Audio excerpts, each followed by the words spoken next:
Do you need a Stream Deck for controlling your streams and recordings? Do you have a Raspberry Pi? You can build yourself a better solution using Touch Portal, and I'm going to show you how.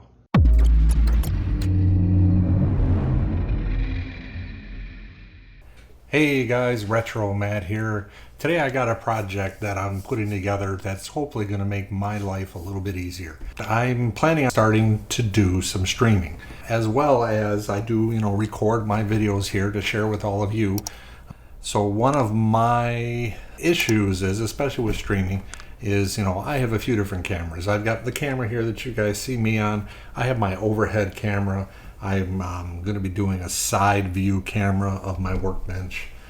At the same time, especially for streaming, I need to be able to put information on the screen and whatnot. So one of the most popular ways, I guess, of doing that is to go ahead and get yourself a Stream Deck, which has buttons you can configure to do different things in OBS and other different programs and with streams, to make all of that process a bit easier. I do like doing my own projects and figuring out how stuff works, so I thought, let's go out there and see what other alternatives are available to do basically the same thing, and maybe something that's even a little bit more powerful.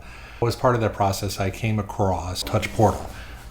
Touch Portal is, it seems like a pretty good application. It's going to do the things that I needed to do. Well, my only issue is I'm an iOS person, so they do have an iOS version of the app as well. It consists of a part that goes on your computer to control the the different things, and it has plugins for different applications and whatnot. But I don't have, I do have some spare iOS units. I do have an older iPad. I think it's an iPad 2, might be a 3, that I could use, but I have that on my desk doing other things. I've got obviously my iPhone. I've got a much newer iPad upstairs that I use for relaxing and doing stuff up there. I don't really want to dedicate a unit for down here in the lab. I really don't want to have to crate that up and down and set it up and all that kind of stuff every time. I want something more dedicated. A Stream Deck would be perfect. But again, I'm a tinkerer, and that's something that I prefer to do myself. I have come up with a solution here. Touch Portal does not work on the Raspberry Pi. It'd be nice if it did. But for them, they cannot monetize that portion of it very easily. So they do not have a Linux version of Touch Portal. So my options are, we get another iPad. Well, I'm not going to spend the money for that. Find an old tablet, which I did. I have... I do have an old Samsung unit here that I installed it on to try it out and to do some testing with, and that worked well. But I have a ton of Raspberry Pis lying around. I just figured, well, let's see what we can do with that. So I went and did some researching and found out that, hey, yes, you can install Android on a Raspberry Pi because it is an ARM64 architecture. So I went out and found a version of LineageOS by a gentleman by the name of Kane, who I'll put his website information down below, that does different Android versions that run on Lineage. So did some testing, got it to work, so that's great. Got that portion figured out. And then at the same time, I figured I would go out and get myself, a way of mounting it. So I went out and got one of these here, Smarty Type Touch Pro case. And I do have a display. I've got basically everything that I'm going to need to be able to do this for myself.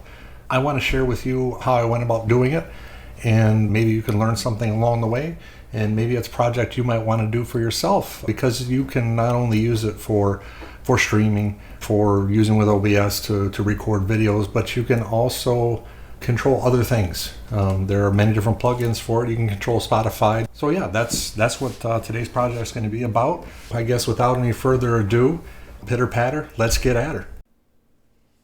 So we're going to start out by going to Kane's website and downloading the Raspberry Pi image to install on the SD card. So at his website, constantine.com, you go to Devices and go to Raspberry Pi 4. We will go to LineageOS 20, which is Android 13. And we scroll down here. We want the image, this first one here, constantine-rpi4.zip. So go ahead and click on that. And click on download. And go ahead and download that from your closest mirror and save it.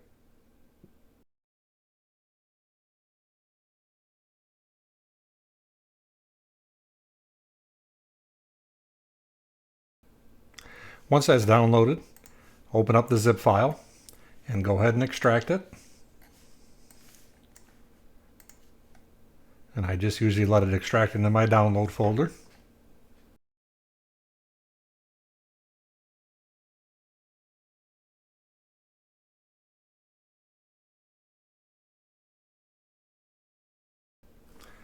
Alright, once you have it extracted, you go ahead and open up your Raspberry Pi imager, and then we're going to go to Choose OS, scroll down to the very bottom, select Use Custom, and go out there and find where you extracted the image to.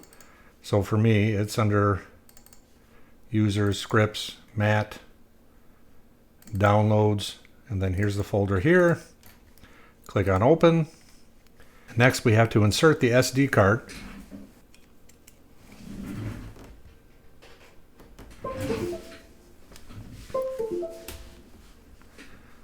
And then once it's inserted, go ahead and go to Choose Storage, pick your SD card, and click on Write. And then click on Yes that you want to erase it. And this will take some time to complete.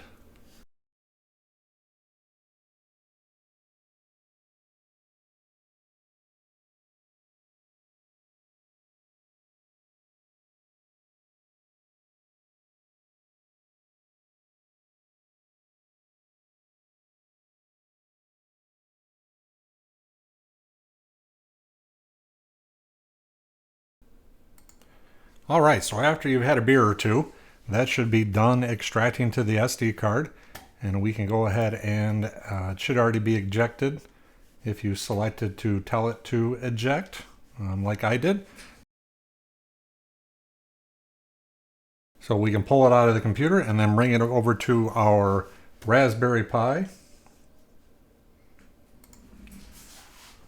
and get it installed.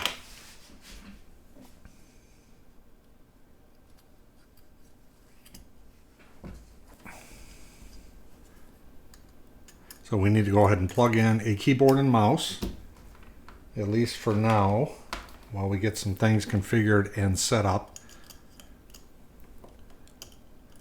So we got a keyboard and a mouse plugged in, we got our SD card. We need to plug in our monitor into port 0, HDMI 0. It may work in 1 as well, I'm not exactly positive. I've always just plugged into 0 because that's the first port. And I know that that one works just fine. And then from there, we just need power. Go ahead and get that plugged in.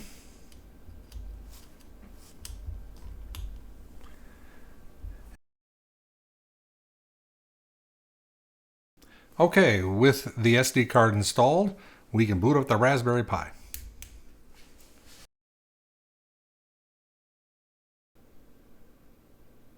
Well, we did get our rainbow splash screen, so that's a good sign. It is booting from the SD card. So we just need to wait a little bit here until Lineage goes through and does a little bit of setup before it gets us to a startup prompt. So we'll just hang out here for a minute.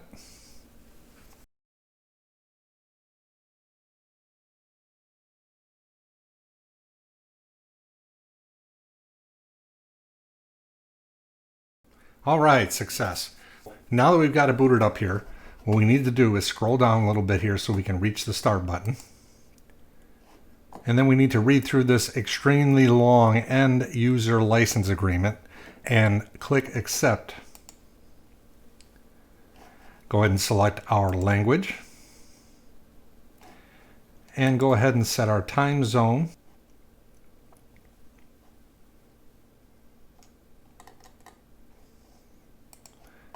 And set the date and time.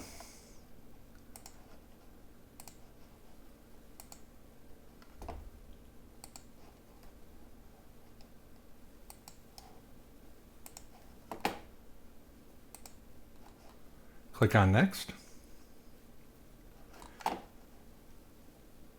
join our Wi-Fi network.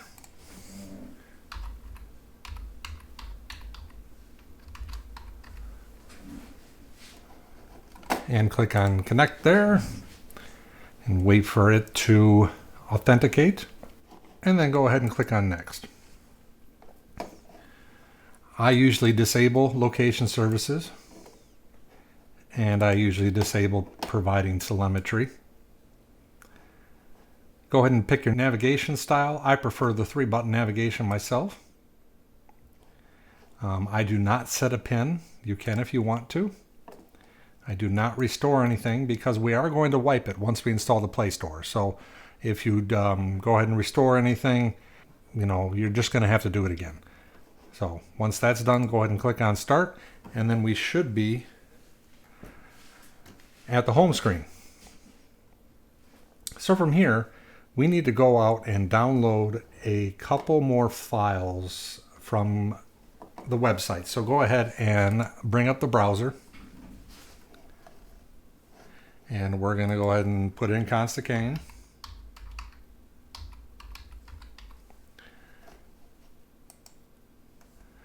Go ahead and click on Raspberry Pi there.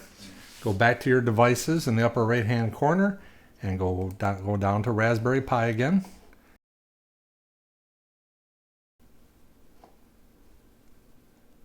And then scroll down and go back into the same build that we downloaded. So we're going to go into version 20 for Android 13. And we're going to scroll down here and find a couple of files we need to download. The first one being this resize file. So when you first go ahead and install this, it sets up a 7 GB image on the SD card. This is a 64 gig that I installed, kind of a big waste of space if we don't go ahead and expand that partition out so that we can install more apps and have more storage to work with. So let's go ahead and get that downloaded.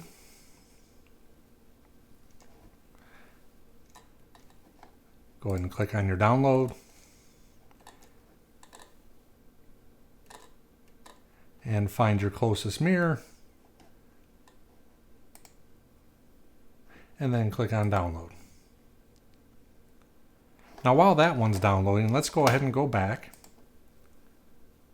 and scroll down further in this FAQ until we see towards the very bottom how to install Google Apps. All we need to do is go download Mind the Gaps. Take a look here at what it's describing. It says Mind the Gaps version 13 for ARM64. Then it's got a build date and .zip. We need to kind of remember that because when we go to this website, it's going to list a bunch of different versions. We need to make sure we download the version that will operate with this version of Android and Lineage. Go ahead and click on that. And then we're going to start scrolling through here until we find version 13. And there are 2 different builds for 13, one for standard ARM, one for ARM64, which is what it told us that we needed.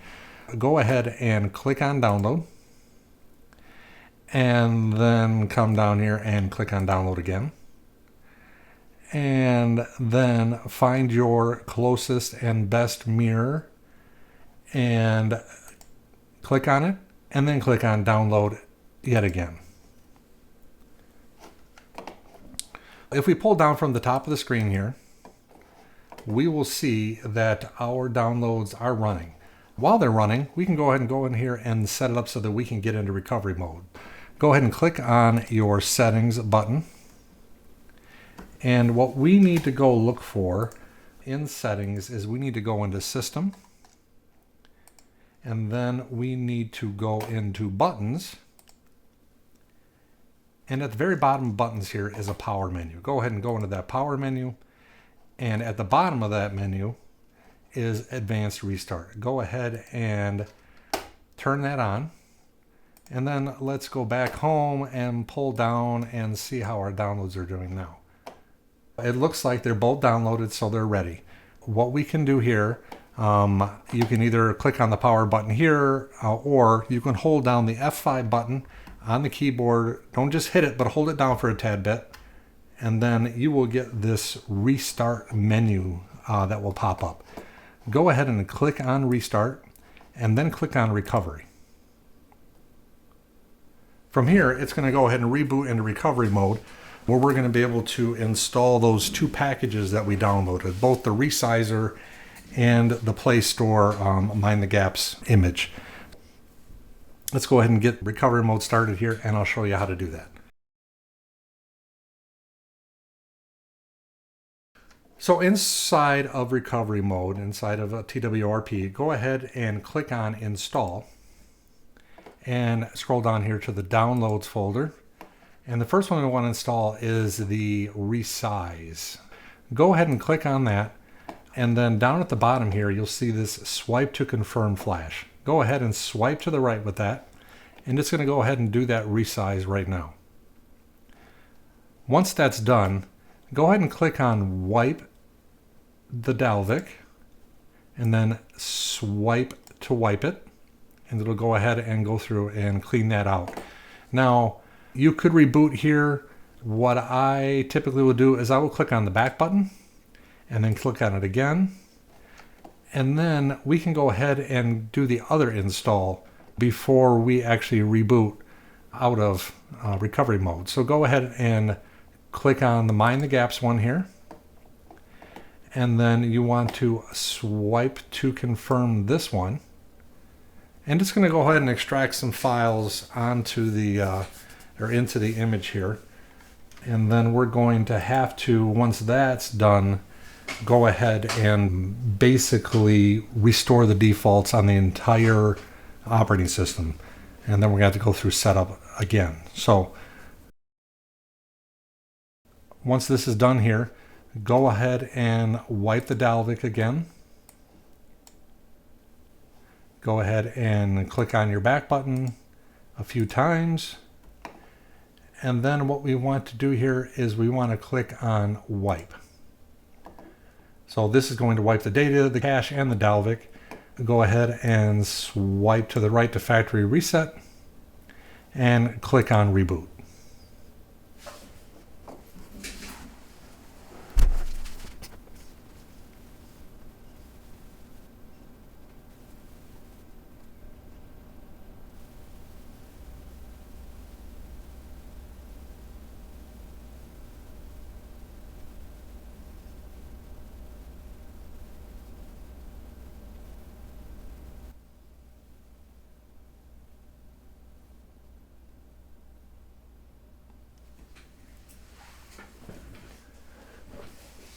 All right, so now that we've rebooted, we're going to go ahead and go back through the setup process again. So go ahead and scroll down, click on start, reread the license agreement because it's going to take you so long to do that. Go ahead and set your language.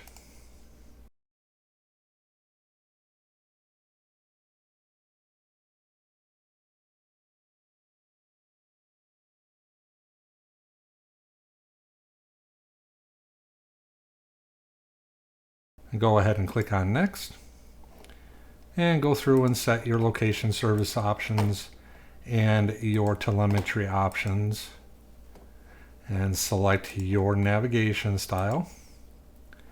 And put a password or PIN in if you want to. And you potentially could do a restore right now. That's completely up to you. I'm going to skip it because I don't care about it. Go ahead and click on start. And at that point, we should be booted back up. And if you notice here, we have a Play Store icon. We should be able to, with any luck, go ahead and log into the Play Store.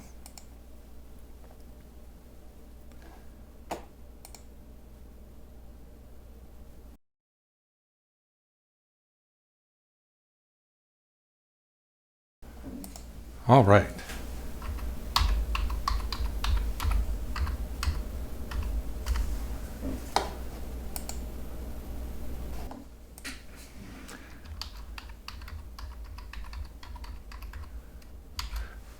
Using the correct password.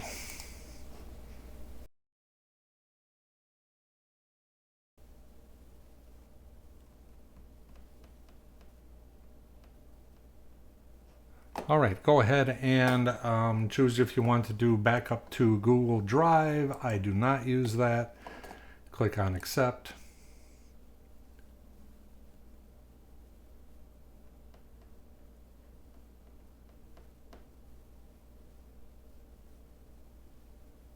And there we go. There's the Play Store. Yay.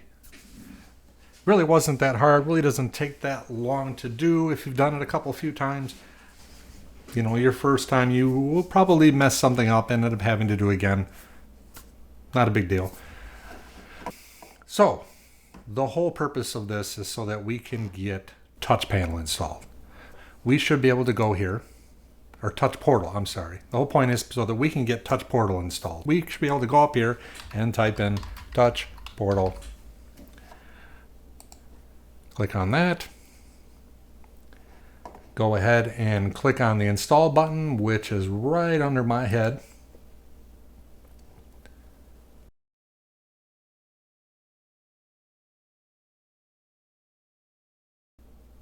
And there we go. Touch Portal is installed. Let's see if we can actually connect to our Touch Portal server on our OBS machines. Go ahead and open Touch Panel. Click on Next. Click on Next. Click on Next.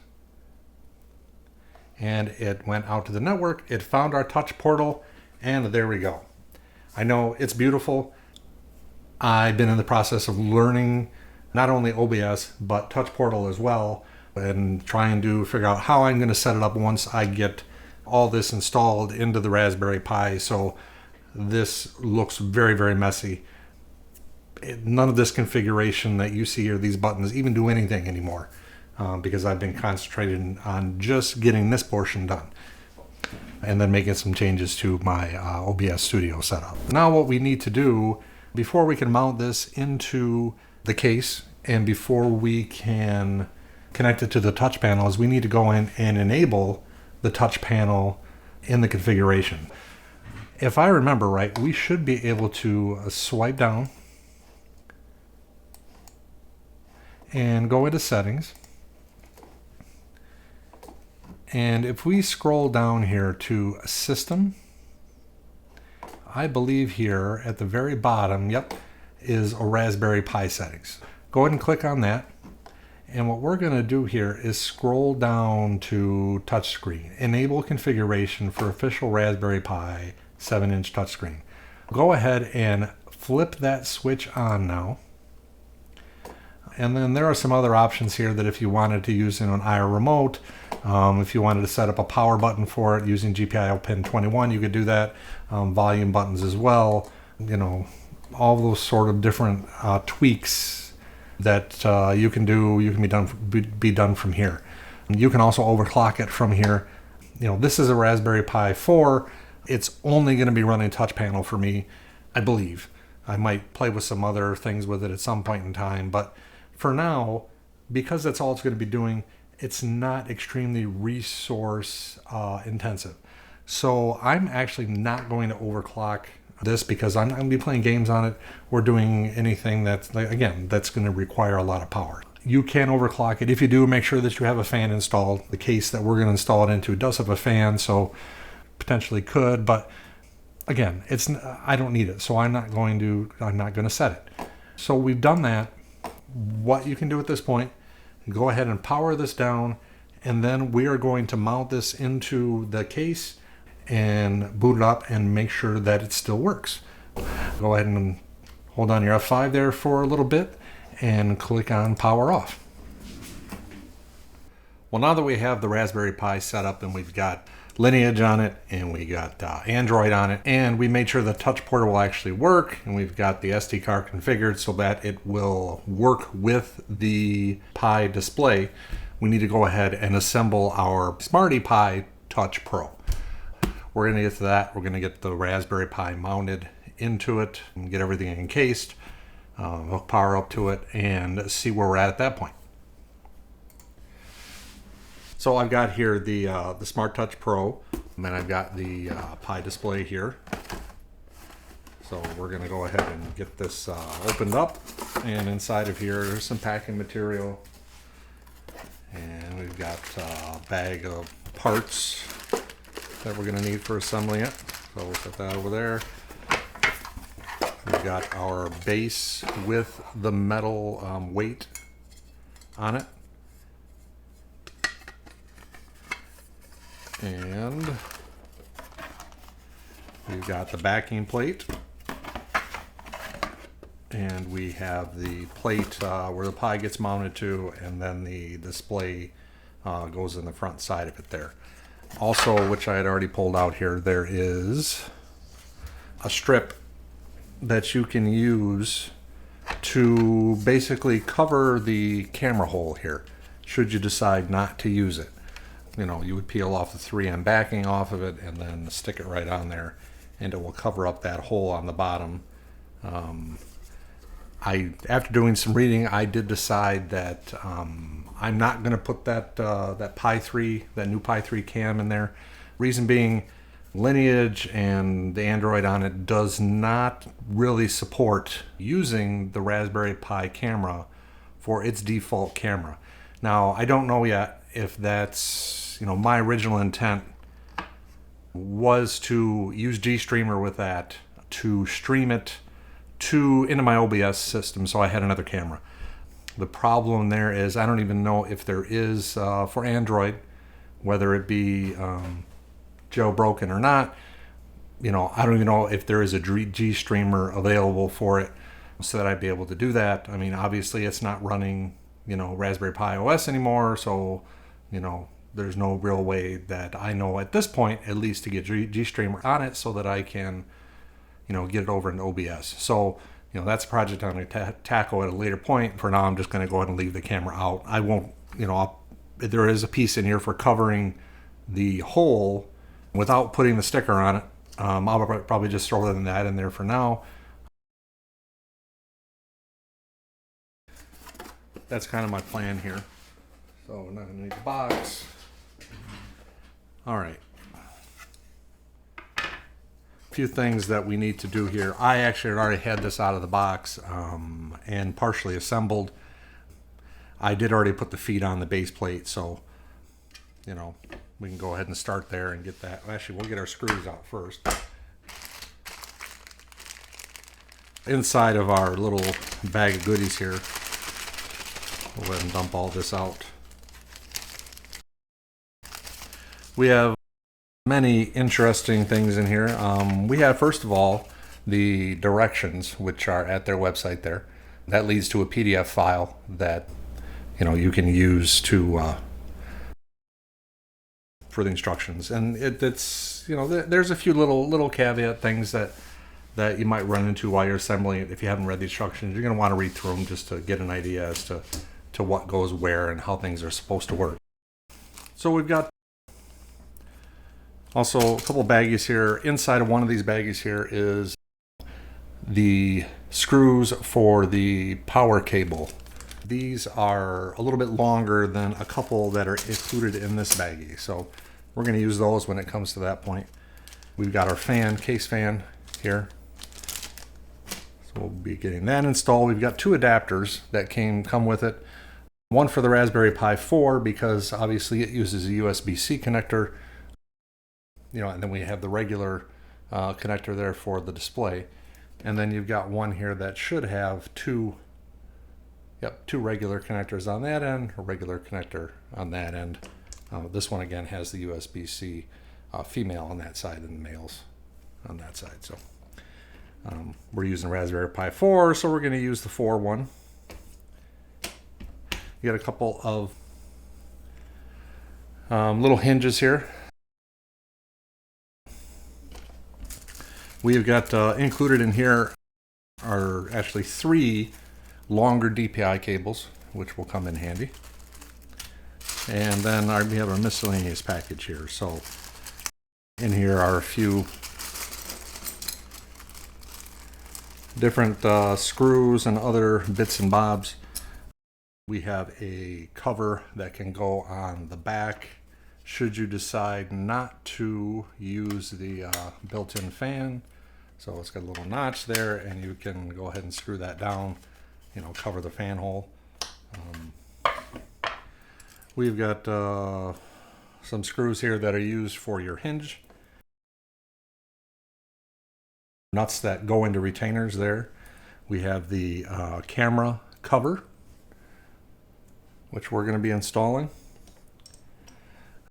We have, both for the Pi 3 and the Pi 4, a couple of different knockout plates. So if you want to cover some of the ports on your Raspberry Pi so that nobody can get to them, you've got a couple of different options for doing that. We're going to pick the right one and knock them all out because I like all my ports to be accessible. We've got 4 rubber pieces that are used for holding the fan into the back of the case. We'll set those there. We have a clip that is used for retaining the power lead inside of the case. And then we have all of our miscellaneous screws here. So let's go ahead and separate out the screws. All our little ones up here. We got 4 of those. We've got 4 green screws. We have 3. I have 3 black screws. I might be missing one. You're going to have to take a look around here and see where they might have gotten to. We've got some smaller gold ones. And we have some of these screws. And then we're going to have our 2 longer screws for holding in our power lead. So we'll get those out as well.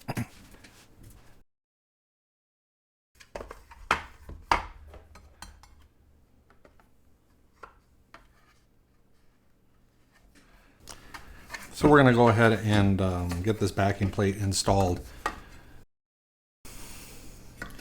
I'm trying to remember here. I think this can go either direction. No, it can't. So it's only got one direction it can go. And to still be able to put all the screws in the correct locations. Those need to go on the inside at the bottom here, and then on the outside up here. So there is in the instructions there is it does diagram that for you. So this uses these little plastic screws here. So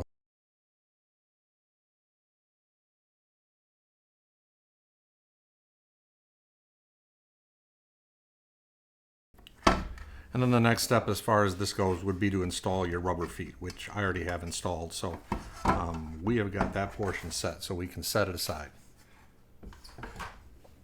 The next portion that we need to do is to pull out our screen and go ahead and get it wired up with the cables and all that fun kind of stuff. And we have to steal some screws out of it.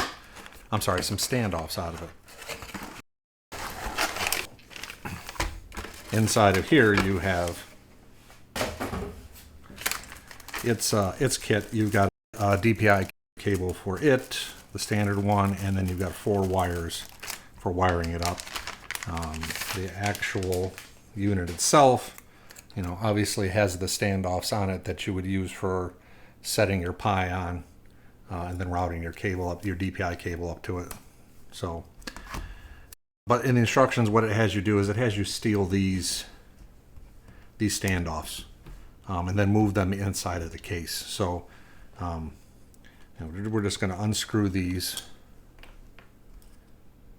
and actually replace them with your gold small screws here. I pulled out 3 here at first, so that the holes will still very easily line up. So we'll go ahead and get a couple screws in here to hold it where it's supposed to be, and I'll go ahead and pull out the 4th one. And shouldn't need to say this, but obviously you're going to want to not over tighten these, especially going into this circuit board here. So that's that. Also going to need to go ahead and inside of here pull out 2 wires, black and red, that are going to go onto your pins of the display board here.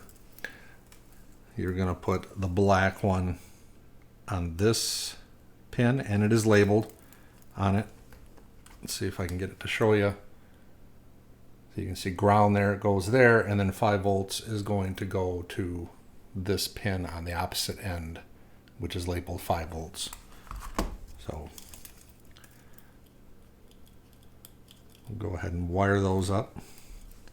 And then inside of our baggie that came with the case are 3 of these longer DPI cables that we're going to install here rather than the short one that comes with the display. So I have one here, so we'll just set those aside, and I'll just use this one that I already have that is longer. So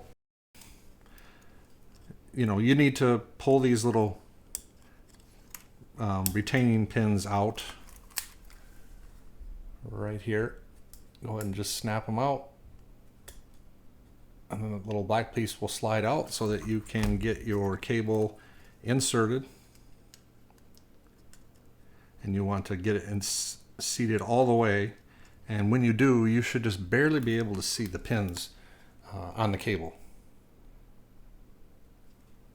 And they should be, you know, even. You know, you wouldn't want to, you know, have them crooked like that and then lock it down. Make sure it's inserted as far as it can go, and that they're straight. So go ahead and do that, and then push your pins in. I'll usually try to keep some pressure on the cable to make sure that it stays. And then I'll grab maybe a small screwdriver or something to give those a little push. And then just go back and double check that they're all in all the way, and that, again, the cable is in there nice and straight. So that should be all we need to do for setting up the display. So we can set that one aside for now. The next step is going to be to grab this plate here that is actually going to hold the display here, and then the Pi as well. So the next step would be to go ahead and install the display into here. And with the camera hold down, down in this direction, we're going to make sure that your cable that actually goes over to the display side is down as well. And take your black and your red cable here and route it through this little hole right here. And take your DPI cable and route it through that hole right there. And then just kind of wiggle stuff and move it around and get it into a decent spot. And give your cables a little pull from the other side to take up any slack. Now you don't want to pull it so tight here that you are putting stress on the connector. If you see down in there, I'm going to kind of try to leave it flat coming out and then curving up, but I'm going to pull just a tad bit more so that when I get these closer, it's going to lay down there and, you know, provide a good amount of length on this side and not be pinching it on the other side. And then just tug on these a little bit, make sure that the slack is taken out. So now that that's in there, we're going to go ahead and screw these in using the green screws right here.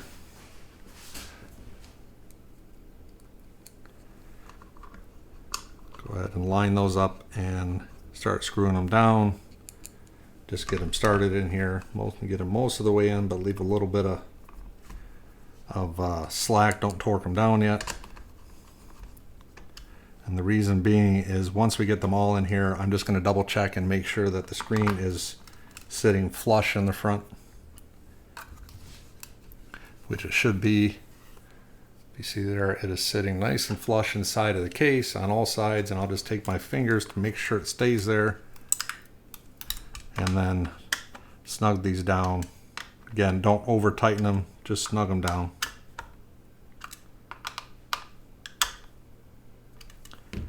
Just like that.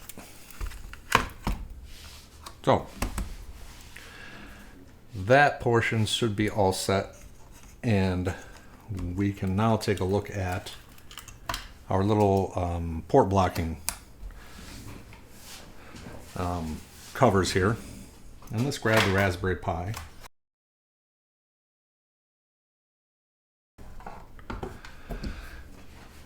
Let's go ahead and grab the Raspberry Pi that we're using and just take a look here. This is a Pi 4. What I want to see here is, I'm not sure which one would be for the Pi 4, which one's for the 3. That one appears to line up the ports pretty good. If I remember right, the 3 is the other direction around.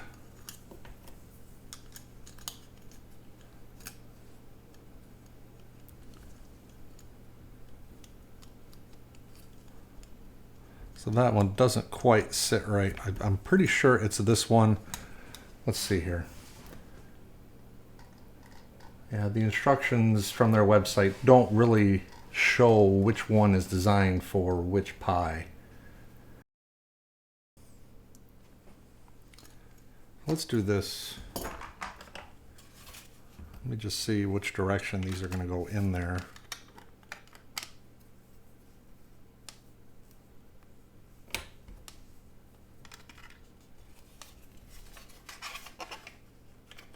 This is going to go this way.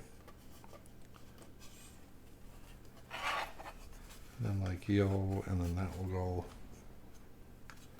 there to hold it in on that side, and the Pi is going to be mounted like that.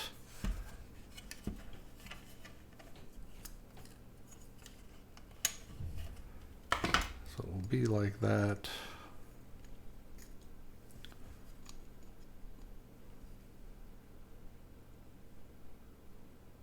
Yeah, I'm pretty sure it's going to be this one here, or this one that's in my hand.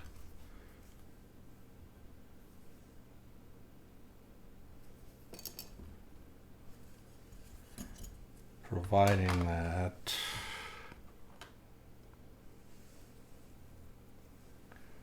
it's going to go like that. All right, and if we were to use this one, yeah, it'd be backwards. So it's this one, and if I'm wrong, we can always swap it to the other one. So, so we need to break out these tabs here, and a razor knife is going to be the best for doing that. All right, so we're going to go ahead and take our razor knife and just break these out carefully. Cut them out, I should say.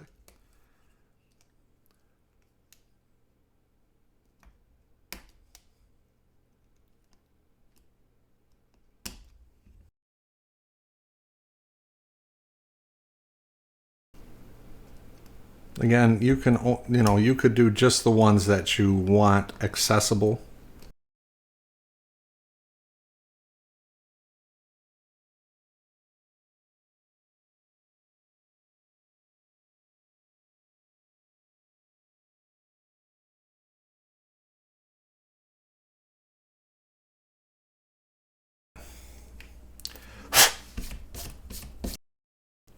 All right, I think that looks pretty good, pretty usable. So our next step is going to be to go ahead and get the Pi mounted into here and screwed down. So from what I was reading in the instructions, you can actually mount this other ways in here, but besides this location. It can go here so the ports are accessible. It can also actually be mounted into this position as well.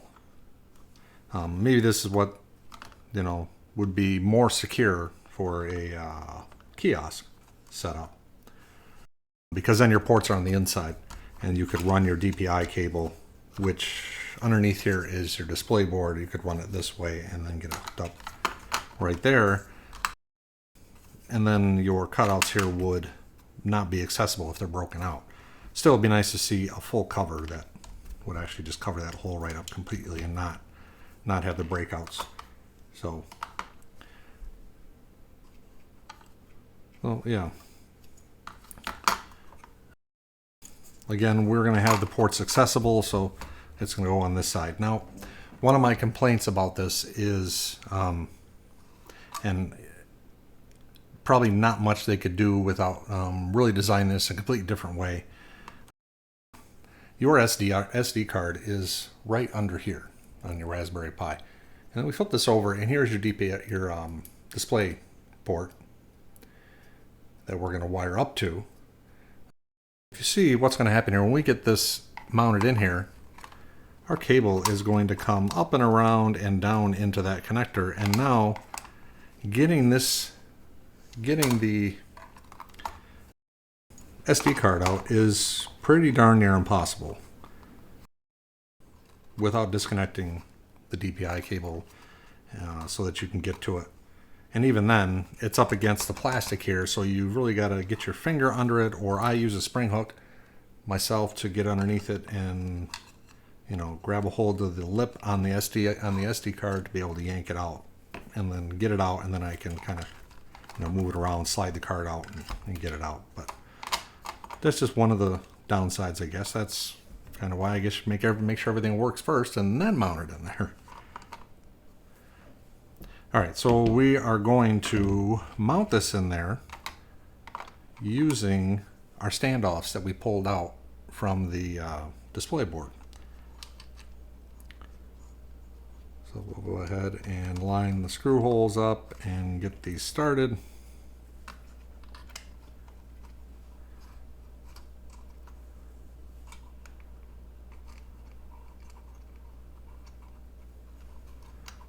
Now, their website showed not installing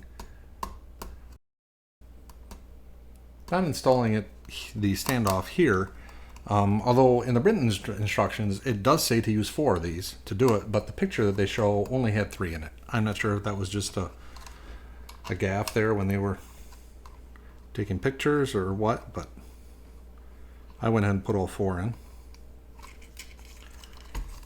And then once we got them in here, I'm just going to snug these up a tad bit and grab some needle nose pliers and just give them a slight little turn to make them snug.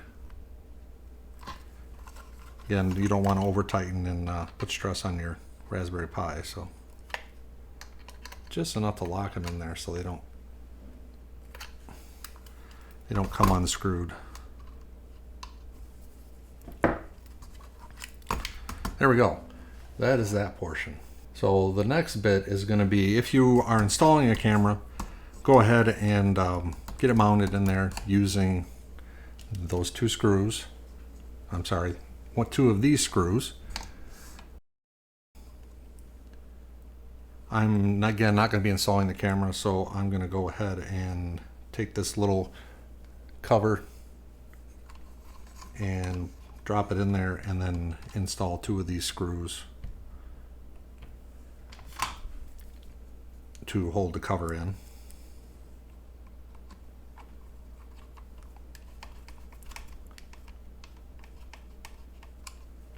You don't want to over tighten these because again, it's going into the plastic. It'll strip things out. There we go. And that's covering up our little hole. And again, if we wanted to, we could take that strip and cover that up completely, so you wouldn't even see that at all.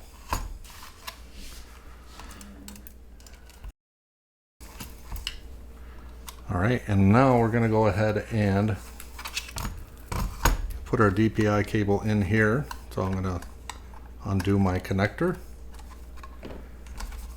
and run that around. And the pins should be facing towards the USB ports and Ethernet port. it's pretty hard if you installed it backwards on the other side for it to be backwards on, if you install it backwards on the other side, it would be backwards up here, obviously. You'd have to twist it in order to have the ends completely messed around. There's only going to be one way really you're going to be able to do it. So, all right, we have that in there. Make sure that our pins look pretty straight, and that should be that portion.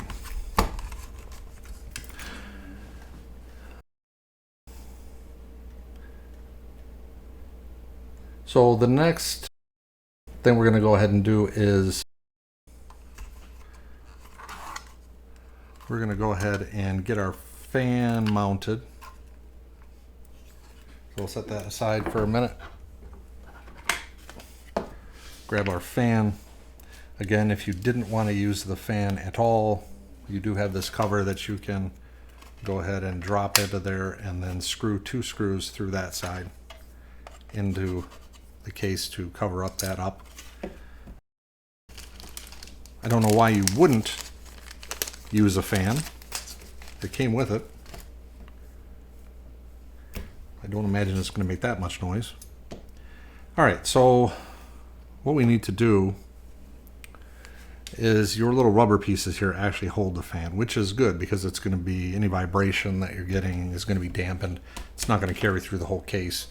So what we're going to do with these is, for each of them, install them into the hole, and then from the other side, just give them a pull. Okay, and when you do, see it's dropped in there, and we're actually going to need to drop it in one more time. So pull again from the other side, and then just give it a little push from this side. And you should end up with it being nice and flush, and then it coming through there and being held. So we can do that for all 4. Go ahead and get it there, give it a pull, give it a push and a pull, and do it for the 3rd one. And the final one.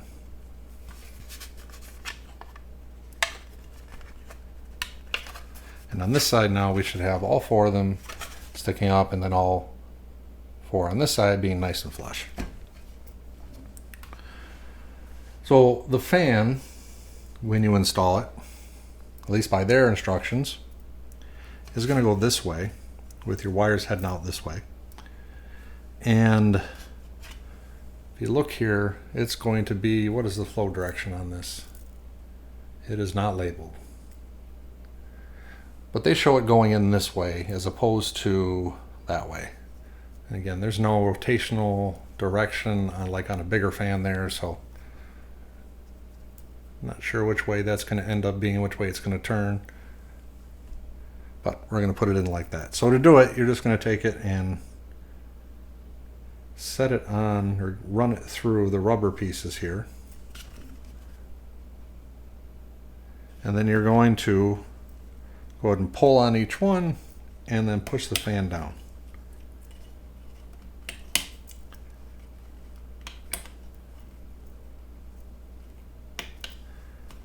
And then once you've got it, just give them an extra push it, make sure it's pushed down all the way. Give them each a different, or a little bit of pull here to make sure it's seated. And then we should end up with the fan mounted just like you.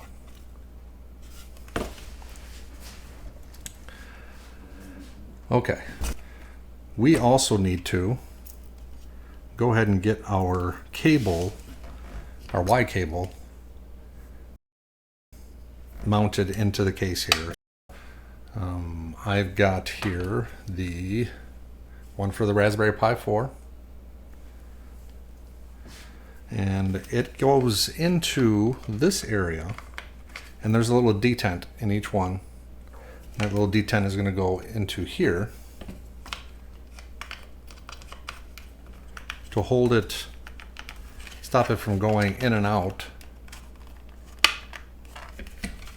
And then we're going to retain it with the little clip they gave us and the 4 black, a little bit longer screws. So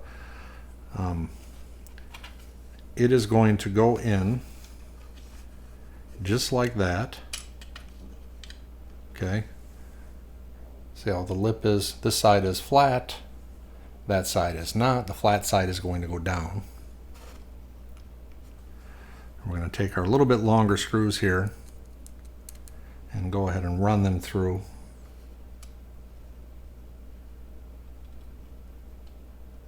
And into the back part of the case.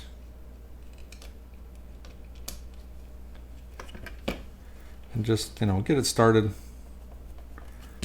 Grab the other one and get it started as well.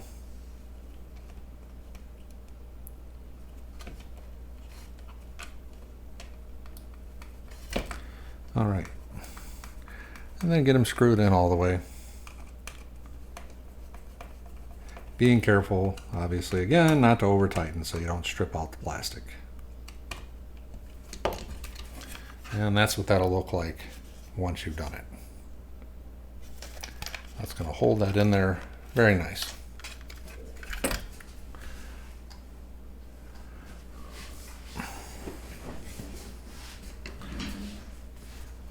Okay. So the next step in the instructions were to go ahead and mount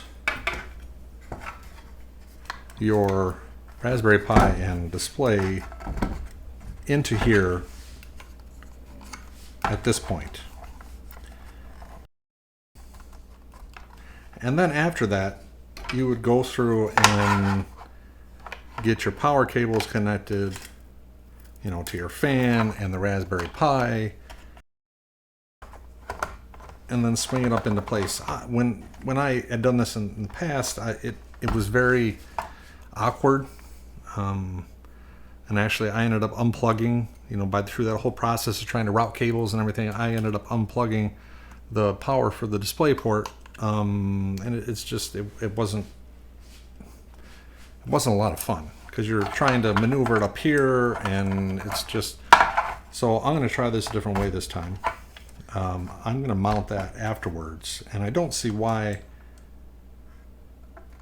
you wouldn't be able to, as long as you didn't screw the backing plate on, because then, well, even then, you would be able to. Yeah, you should still be able to do it even if it's screwed together. So let's try it that way. So what I'm going to do here is go ahead and get these lined up. First, I'm going to plug in my power for my fan. So we're going to take the red wire and go into the red pin connector on the fan, and the black wire and go to the black one.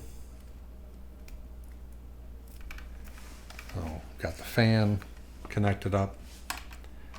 And then I'm going to go ahead and actually spin around this way and plug in the display power and then the Raspberry Pi power.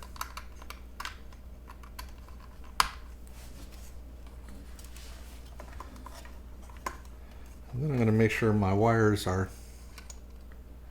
somewhat out of the way. I'll just push them right there to hold them back. Alright, and then I'm going to go ahead and start putting the back cover on. But remember, we have this plate we have to stick in here too, so let's see, that we should be able to hopefully set it up here some way, in some fashion.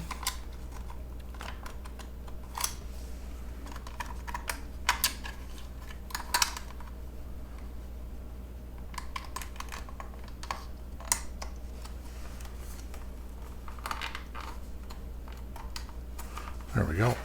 To get that there, and then get that there.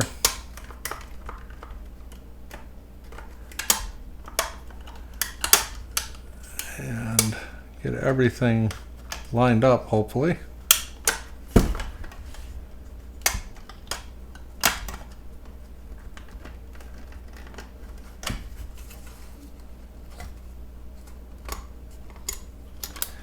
not wanting to line up very well. So did we do the wrong one? Maybe. Let's take a look here. If we were to have used this one, that would go like that. No, that doesn't. Well, this goes that way. Let's pull that out and see. Yep, we did use the wrong one. So, no harm, no foul. Let's go ahead and break off these other tabs then.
All right.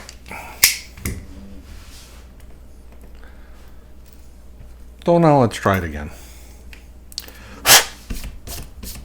with the correct port cover. All right, so now that sits much nicer. So again, I should be able to take and line the cover up.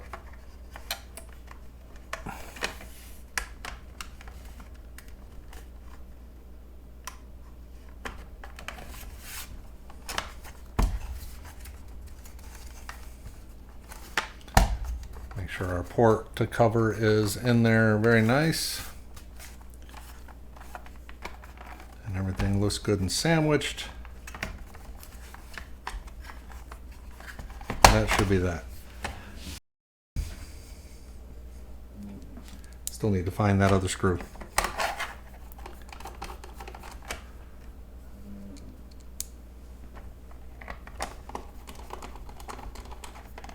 I'm just not gonna tighten these down all the way yet.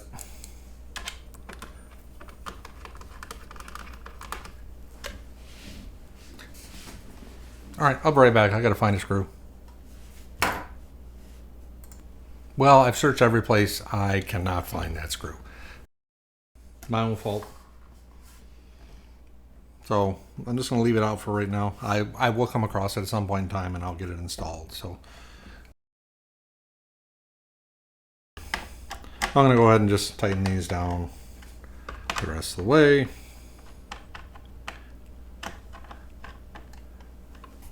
And it is not going to affect it too much, but I will have to find the screw. So I think it looks pretty good. I wish there was maybe a grate or something you could put over that, so it didn't look quite so open. Maybe 3D print something for that. you could actually kind of maybe take one of these and, you know, you've got a pattern there. You know, we could bump it further out and have some holes in it. But in any case, that is that. So what we're going to do next is try to get this attached now, because we did not follow the directions. We need to line this all up and then put our screws through here. Our nuts are going to be held in here. So I'm going to try and put both of our nuts in. And they're going to try to fall out, I'm sure. And then line up our tabs here and get it in. And then we need to line up our holes.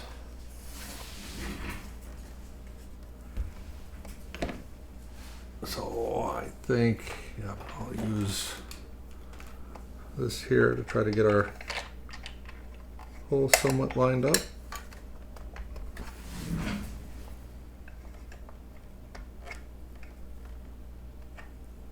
Yep. And then I'll take one of the screws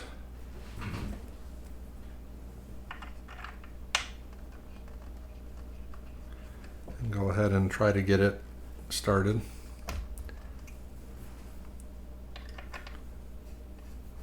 And I'm sorry you can't see very well. Maybe I'll try to do a better job than the other one, but I'm just screwing the screw in here, using the plastic to try to guide it hopefully into that nut. And then hopefully I didn't push the nut out.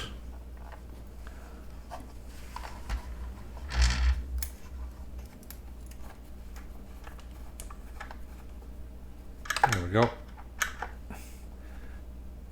And I'm not tightening it all the way. I'm going to leave it loose until so we don't start wearing the plastic against itself and wearing it as I'm getting it situated. And then once that side's lined up, this other side here should be pretty darn close. So if I turn it and see, oh, it's still a little bit off. Just gonna go ahead and try to work that in there. That should be pretty close. Go ahead and get the screw started a little bit, and then I'm going to use the plastic, kind of thread through it until I get to the nut, which is now not quite all the way against, but it is being retained by the cover and should suck in here as I turn it, and it did.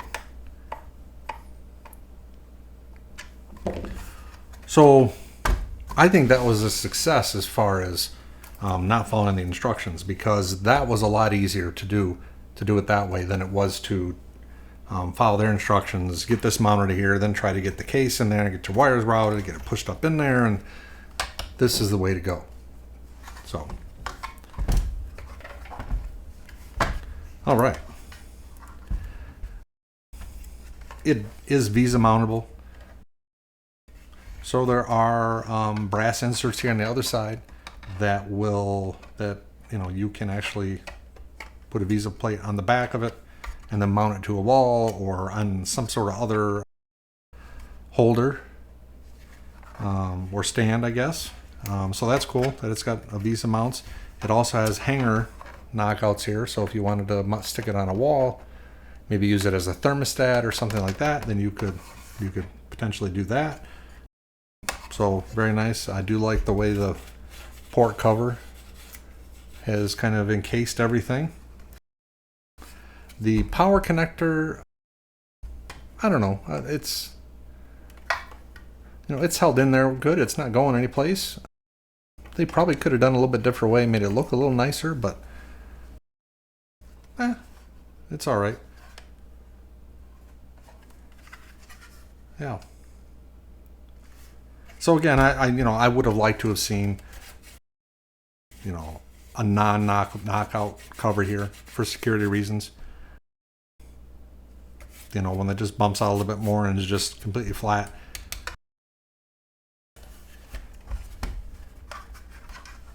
Yeah, I like it. Let's see then if we can get this to boot up. Now that everything's together with the display and all that, I'm going to go ahead and put in my power switch, Raspberry Pi switch. Plug it in and make sure that power is off.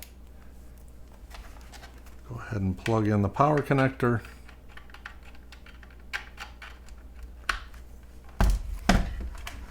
And I think that's leaned back about as far as I can. So hopefully I'll be able to see it on camera. And then let's turn it on and see what happens.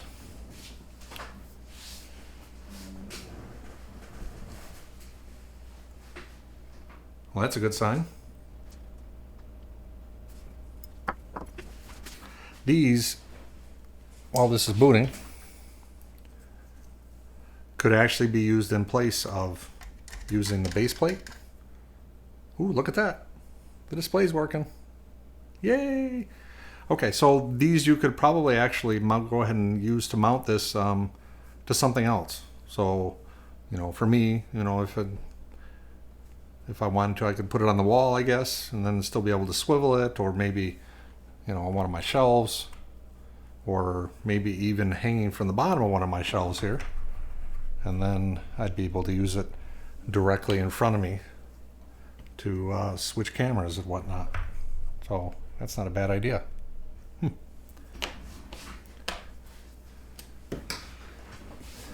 All right, it is booted up. Let's see if the touch works. Go ahead and launch into Touch Portal. And I don't think it's on Wi-Fi yet. Let me see, is it? Is it 2 fingers? Is it 3 fingers? I forget. Oh, yeah, I've got Wi-Fi here, so it is launched into Touch Portal.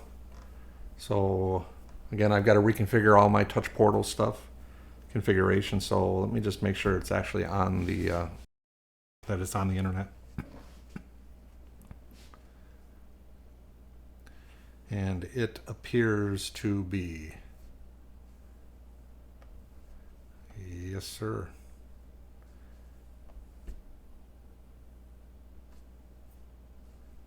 Yep, it is connected to the internet. Touch Portal launched. So now I can go through and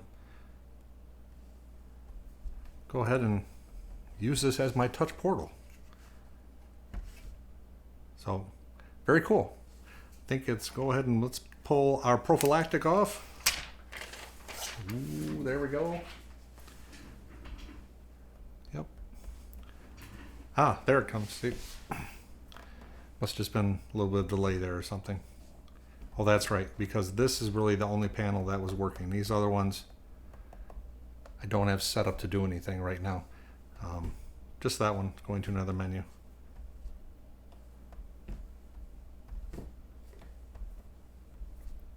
Yep, none of these